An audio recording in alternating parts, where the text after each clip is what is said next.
Can y'all pray for me? One day, one day I will be a deliverance minister. That is one of my goals and one of my deep desires is to be a deliverance minister. It doesn't scare me with unclean spirits and stuff. They gotta go. They need to go. And it's not fair that people have to live a restricted life, a lack of a life, because of unclean spirits.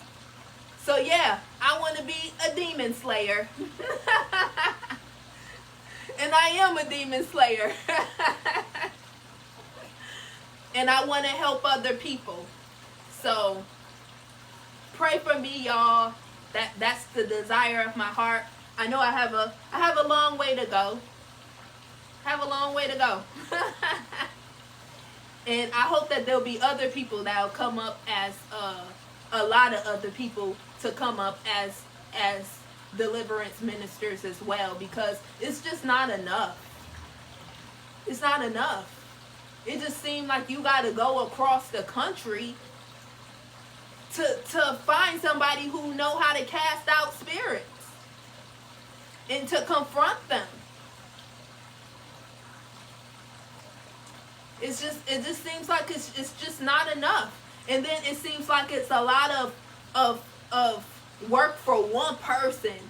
It should be a lot more of us out here. We really should be able to go into our churches and be able to get true, strong deliverance.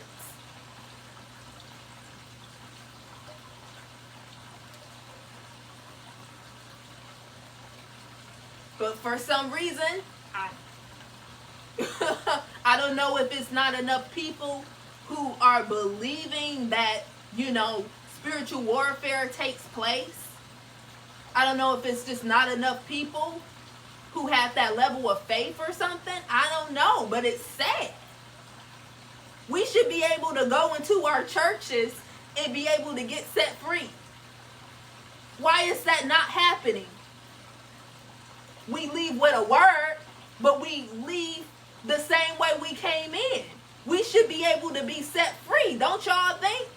We should be able to be set free.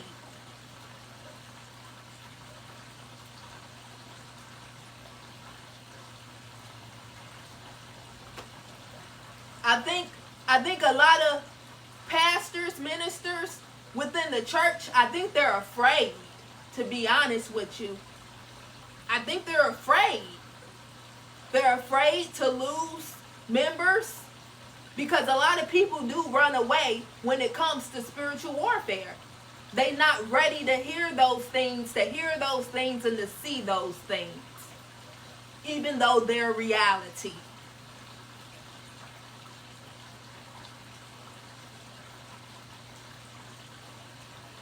It was actually a person last Sunday who needed deliverance. They were yelling and screaming, like saying crazy things.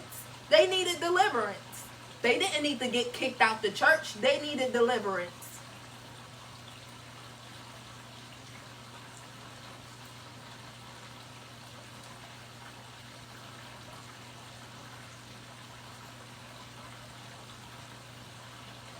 I think sometimes people, they think more of their congregation, not wanting to lose their congregation members.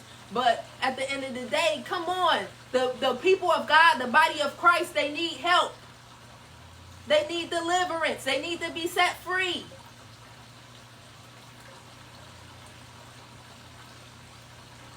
It's not about how many people you can have as members in your church. It's about setting people free. It's about getting people to really follow the true and living God with their hearts. Not about how many members you can get. But I understand they may feel a certain way. They may feel scared, because the church, it needs members to survive. And if you're scaring people away with deliverance, You may feel like you may lose your church.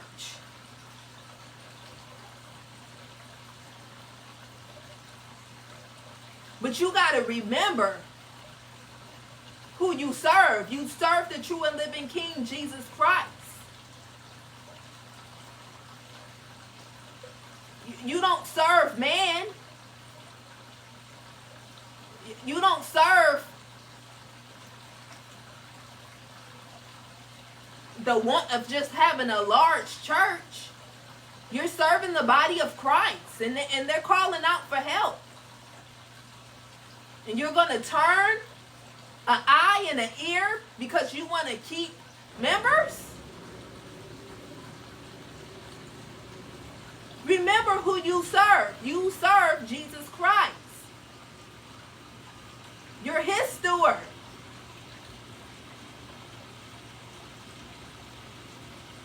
You serve Jesus Christ and you serve his body. Woo-wee.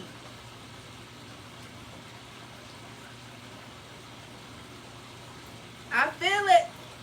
I feel it. Settles.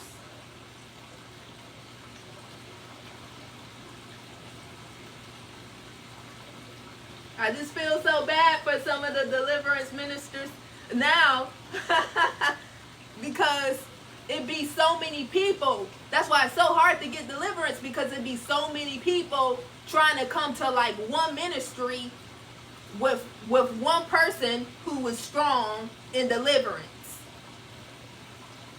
So everybody is flooding these individuals that are like scattered sparsely across the nation.